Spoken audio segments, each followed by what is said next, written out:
దేశవ్యాప్తంగా సంచలనం సృష్టించిన ఢిల్లీ మద్యం కేసులో ఒక కీలకమైనటువంటి పరిణామం చోటు చేసుకుంది. ఢిల్లీలోని రౌస్ అవెన్యూ కోర్టు ఈ కేసులో నిందితులుగా ఉన్న వారందరికీ భారీ ఊరటనిస్తూ కీలకమైనటువంటి తీర్పుని వెలువరించింది. ఈ తీర్పులోని ఒక 4-5 ప్రధాన అంశాలను మనం పరిశీలిస్తే, ఈ కేసులో నిందితులుగా ఉన్న వారందరికీ కూడా క్లీన్ చిట్ ఇచ్చింది కోర్టు.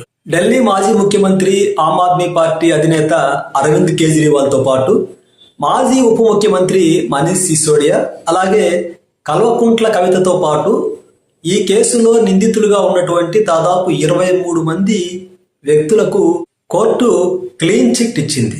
తీర్పు సందర్భంగా ప్రత్యేక న్యాయమూర్తి జితేంద్ర సింగ్ కొన్ని కీలకమైనటువంటి వ్యాఖ్యలు చేశారు.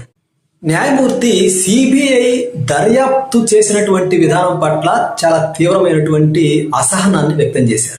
ఎందుకు అసహనాన్ని వ్యక్తం చేశారంటే, ఎలాంటి సాక్ష్యాధారాలు లేవు, ఈ కేసులో ఎటువంటి నేరపూరిత కుట్ర గాని అవినీతి గాని జరిగినట్లు ఏ విధమైనటువంటి సాక్ష్యాధారాలు కూడా లేవు. సిబిఐ కేవలం ఊహాజనితమైనటువంటి ఆరోపణల ఆధారంగా కథ అల్లిందని న్యాయమూర్తి వ్యాఖ్యానించారు. సరైనటువంటి ఆధారాలు లేకుండానే సిబిఐ ఆరోపణలు చేసిందని కోర్టు ఈ సందర్భంగా పేర్కొంది.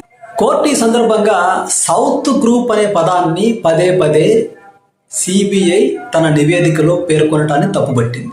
ఒక ప్రాంతాన్ని ఉద్దేశించి ఈ రకంగా పేర్లు పెట్టడం చట్టవిరుద్ధమని కోర్టు ఈ సందర్భంగా పేర్కొంది. కేవలం అప్రూవర్ల యొక్క వాంగ్మూలాల ఆధారంగా కేసులు నిర్మించడం రాజ్యాంగ విరుద్ధమని కోర్టు ఈ సందర్భంగా పేర్కొంది.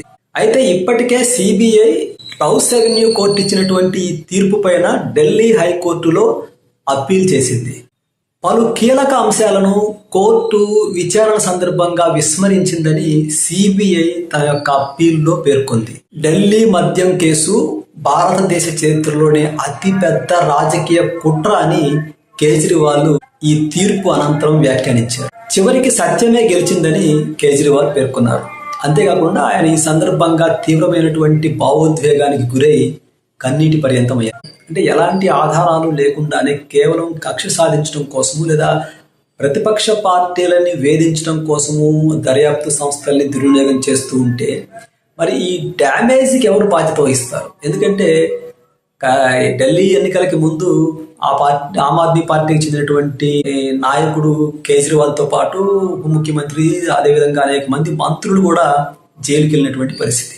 దీంతో ఆమ్ ఆద్మీ పార్టీ యొక్క క్రెడిబిలిటీ అనేది పూర్తిగా దెబ్బతినటం. ఎందుకంటే నిజాయితీగా రాజకీయాలు చేస్తాం, అవినీతి లేని రాజకీయాలు చేస్తామని చెప్పేసి రాజకీయ పార్టీ పెట్టి అధికారంలోకి వచ్చినటువంటి కేజ్రీవాల్ కూడా అవినీతిలో కూరుకుపోయాడు అన్నటువంటి ఆరోపణలు వచ్చిన తర్వాత ఢిల్లీ అసెంబ్లీ ఎన్నికల్లో పార్టీకి చాలా డ్యామేజ్ జరిగింది. ఎలాంటి ఆధారాలు లేకుండా కేసులు పెట్టి నెలల తరబడి జైల్లో పెడితే వాళ్ళ పడినటువంటి మానసిక వేదనకి లేదా పార్టీకి జరిగినటువంటి నష్టానికి ఎవరు బాధ్యత తీసుకుంటారు?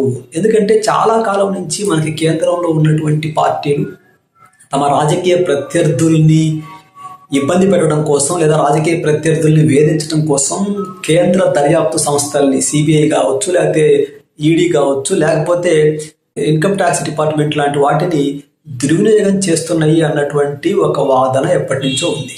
రౌస్ అవెన్యూ కోర్టు ఇచ్చినటువంటి తీర్పు ఆమ్ ఆద్మీ పార్టీకి అతి పెద్ద ఊరటగా చెప్పొచ్చు. మరలా ఆమ్ ఆద్మీ పార్టీ రాజకీయంగా బలపడటానికి ఈ తీర్పు అనేది తోడ్పడుతుందని చెప్పేసి చెప్పొచ్చు.